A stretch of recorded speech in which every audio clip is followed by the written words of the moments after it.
Hello guys, അങ്ങനെ കളം കവൽ movie കണ്ടു വന്നിരിക്കുകയാണ്. ഒരു രക്ഷയില്ലാത്ത പടം.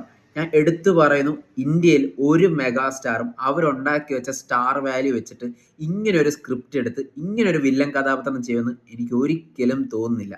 ബട്ട് ഇത് മമ്മൂക്കയാണ്, അറിയാലോ, ഇവിടെ എന്തും പോവും. പുള്ളി അതെടുത്ത് അതിനോട് 100% നീതി പുലർത്തി കിടിലമായിട്ട് ഫിനിഷ് ചെയ്ത് വെച്ചിട്ടുണ്ട്. പിന്നെ പടത്തെ പറ്റി പറയുകയാണെങ്കിൽ സ്റ്റാർട്ടിങ് തൊട്ട് ഇന്റർവെൽ വരെ സീറോ ലാഗും കിടിലം പേസിങ്ങിലുമാണ് പടം പോകുന്നത്.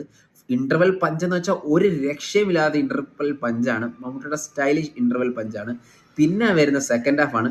അവിടെ എവിടെയും കുറച്ച് ലാഗൊക്കെ വന്നെങ്കിലും അത് പക്ഷെ കഥ കൊണ്ട് മേക്കപ്പ് ചെയ്തിട്ട് ക്ലൈമാക്സിൽ ഒരു കിടിലം ട്വിസ്റ്റുമായിട്ടാണ് വന്നിരിക്കുന്നത്. കൂടുതലൊക്കെ പറയാൻ പടത്തിന് ത്രില്ലും എനിക്ക് ഇത്രേ പറയാനുള്ളൂ. ഷുവറായിട്ടും 100% വിശ്വസിച്ച് ടിക്കറ്റ് എടുക്കാം. ഉറപ്പായിട്ടും ഒരു ബെസ്റ്റ് തിയേറ്റർ എക്സ്പീരിയൻസ് ആയിരിക്കും. സോ മസ്റ്റ് തിയേറ്റർ വാച്ച് മൂവിയാണ്. ഉറപ്പായിട്ടും ഇത് 100 കോടി കടന്നിരിക്കും.